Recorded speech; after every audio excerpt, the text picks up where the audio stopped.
Portuguese civilization. Strengths. The biggest advantage the Portuguese have over any civilization is their diverse set of options, which is accompanied by full blacksmith and university, except missing arrow slits. Not only do the Portuguese have a strong selection of technologies, but their -20% gold discount on all their units makes fielding them much easier. Additionally, their technology research boost means they can stay ahead of the technology curve.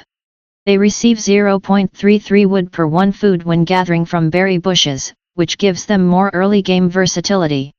There is also the Feitoria, which gives a trickle of resources while it stands.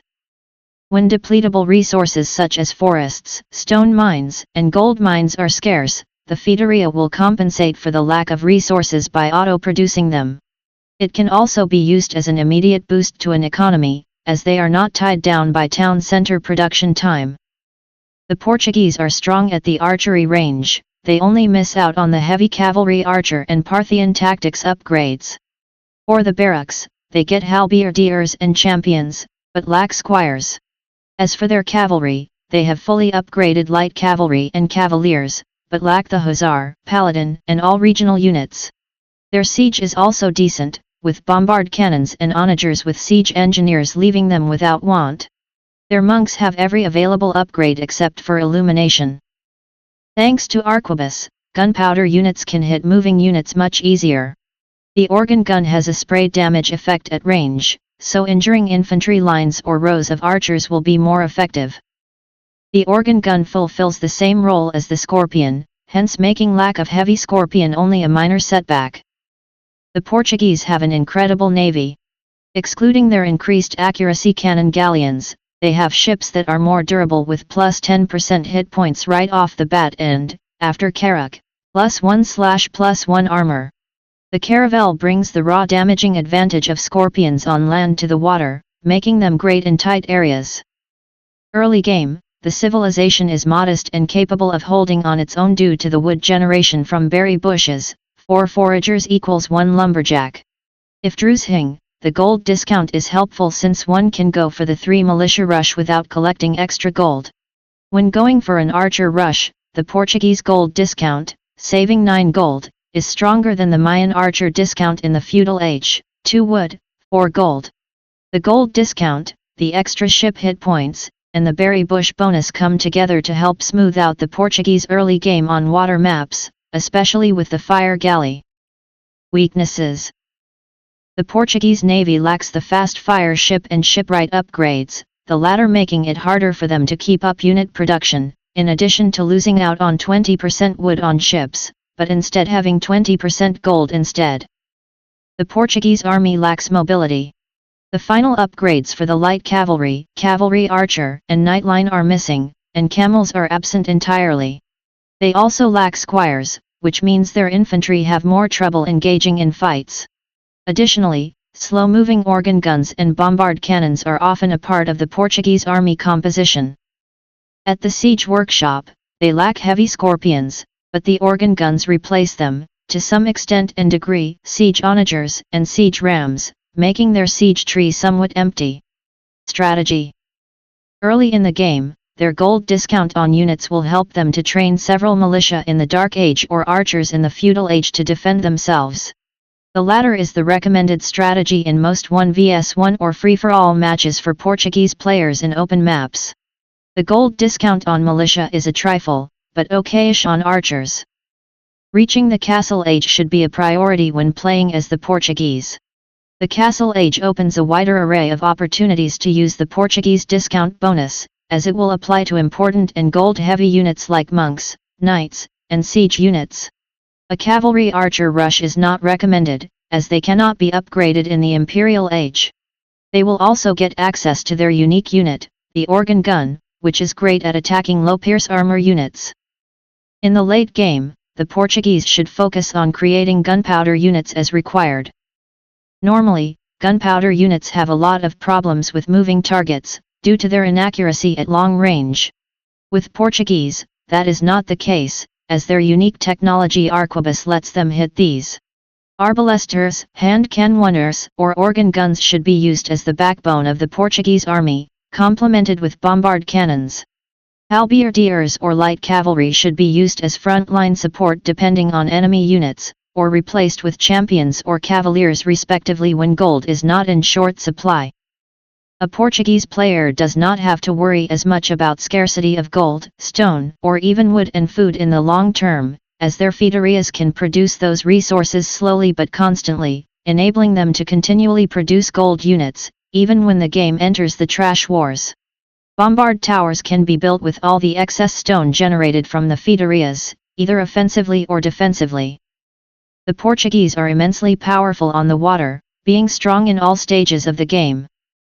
Their plus 10% hit points make them better at combat, and the gold discount makes their beefy warships cheaper, creating one of the strongest combinations of civilization bonuses in the game. Beyond this, the Portuguese Castle Age unique tech Carrack adds more defense to the Portuguese Navy, effectively making the Portuguese Navy the most resilient in the game. It is because of this resilience that a Portuguese player should not be afraid to engage unless heavily outnumbered. They also have the Caravel as a naval unique unit. This unit is excellent against groups of ships with its projectiles ability to attack through multiple units.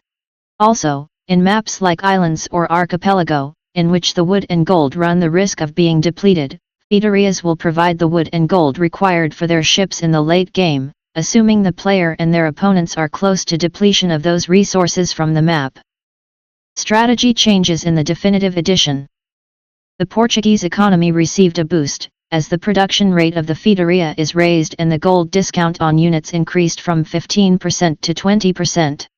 These changes aim at improving Portuguese superiority in the late game even further, allowing them to keep expensive unit production at a stage when the enemy is forced to use trash units.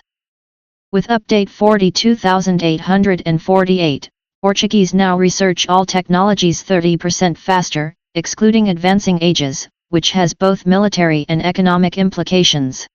The economic benefits of the new civilization bonus are greater in the early stages of the game when getting lumber camp and mill upgrades that increase gathering rates is a top priority.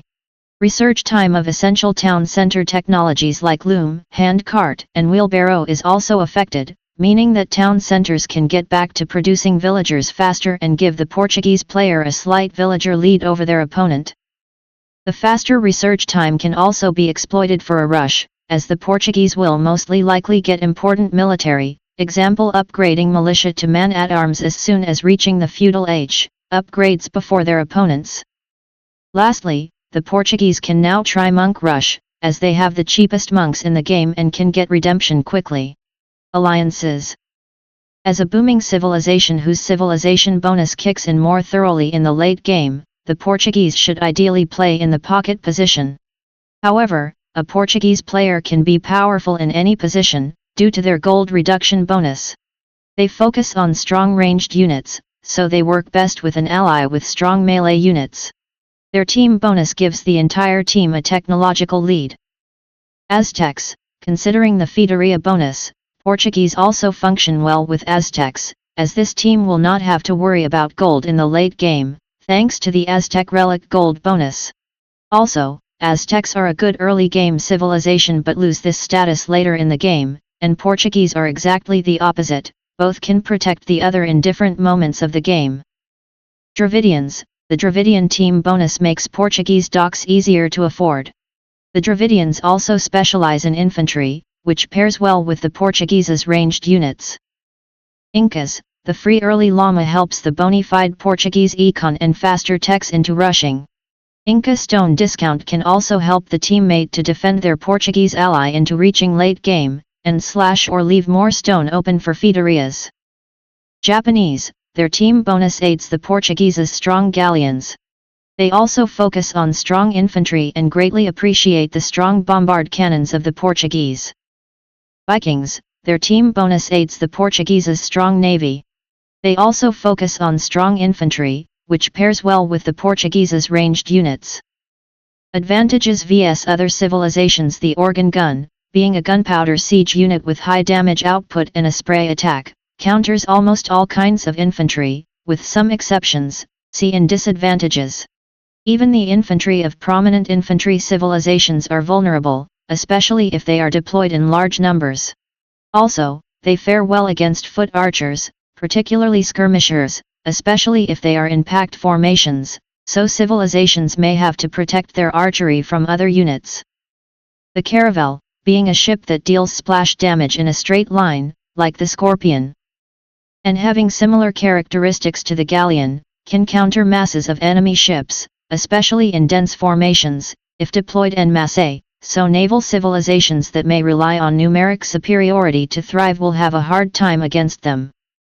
Regarding naval warfare, their ships are cheaper due to the gold discount, while at the same time have more HP and better armor, the latter due to the Carrack technology, so they have an advantage over civilizations that do not buff up the raw combat stats of their navy. As cannon galleons benefit from Arquebus, they also gain an edge over civilizations reliant on coastal defenses and water maps. They can create Feitorias for the late game, thus enabling a reliable and constant source of wood and gold, even when they are depleted from the map, so they also have an advantage against civilizations lacking the shipwright upgrade. Defensively speaking, they have almost all defensive upgrades, only lacking arrow slits and hoardings, so they have an advantage against civilizations with mediocre siege units or without proper anti-building units, especially before the Imperial Age, when everyone gets access to trebuchet. Also, Feitorias are bulky and harder to destroy than villagers, making their economy in certain situations harder to disrupt through raiding, while the Feitorias themselves can be a slow but steady source of stone, which is necessary to make more towers, walls, and castles. Civilizations that may have to raid their enemy to destroy or disrupt economy should have this in consideration, especially in the late Imperial Age. Being a civilization with accurate hand cannons, they can effectively counter most infantry armies. Having cheaper monks and almost all monastery technologies, they are good at countering heavy cavalry and elephants. They also have good halberdiers, only lacking squires, adding more power against cavalry in general. Since their bombard cannon is cheaper and more accurate, they have an advantage against civilizations with mediocre defenses. Even civilizations with good defenses may have trouble against Portuguese bombard cannons. As they can counter other siege units, this also gives them an advantage against civilizations with bad siege engines, and even civilizations with good siege engines will have a hard time against Portuguese cannons. As they have an open tech tree with most relevant technologies available, they can effectively counter civilizations more limited in that regard. Being able to perform early raids with the militia and archers, they have an advantage against civilizations with mediocre or regular early and mid-game, particularly on open maps like Arabia and if starting in the Dark Age. As their Feitorias enable them to steadily produce gold until the super late game without needing trade or relics, while also having cheaper champions, the typical trash buster, they have an advantage against trashing civilizations in that part of the match. Disadvantages vs other civilizations. Organ guns, being a siege unit, can be countered by cavalry and particularly light cavalry. They are weak vs other siege units, so civilizations should consider this fact when facing organ guns. Aside from the fact that caravels excel en masse in naval encounters, they are individually weaker than galleons. As they work better in large groups, heavy demolition ships can be a response to caravels, thanks to their splash damage, so civilizations can counter masses of caravels if properly micromanaged and supported. Masses of Korean turtle ships may also be a problem, thanks to their high HP and armor. Regarding naval warfare, they may have a disadvantage in the early game against civilizations that can perform early galley or fire galley rushes, especially in the feudal age. Later, as they lack shipwright and fast fire ship, they can be overturned by civilizations that have those upgrades for their navy, aside considering the caravels. Especially if the Portuguese do not make use of Feitorias to overcome a late-game shortage of wood and gold on water maps. Although they have cheaper and more accurate bombard cannons, the rest of their siege workshop is mediocre at best, so civilizations with better siege can overturn them in several situations, especially in the Castle Age. Also, Turkish bombard cannons have better range and hit points and are created faster, so they can destroy a Portuguese bombard cannon at a greater distance. Portuguese cavalry are mediocre, aside from costing less gold, So civilizations with better cavalry, good halberdiers, monks, camel riders, or other anti-cavalry units can eat through Portuguese cavalry armies. Civilizations with good siege engines can counter the Portuguese fortifications, as though the Portuguese have most defensive technologies and a late-game reliable source of stone, the Feitoria. They do not have any bonus for them, aside from better accuracy for bombard towers. While they have good monks, as they only lack illumination, while their monks are cheaper, and can perform a monk rush, they still require heavy micromanagement and can fall apart against the monks of civilizations. Eagle warriors and hussars are a huge threat to monks as well, so it is better to use them only when the situation requires them. Since the advantage of their hand cannoners is their cheapness and accuracy, they may fall apart against the hand cannoners of other prominent gunpowder civilizations. Moreover, the usual counters such as cavalry, skirmishers, anti-archer units, and onagers still pose a threat to them. Situational advantages. As they have a good tech tree and bonuses for gunpowder, the Portuguese are well suited for post-imperial matches. Also, in that setting, they can use their Feitorias to rapidly increase their economy, despite being less efficient than villagers. In deathmatch mode, as the scarcity of gold and stone is not an issue, they can much more freely spam their gunpowder, ships, monks, infantry, and archers, without needing to create Feitorias in the late game.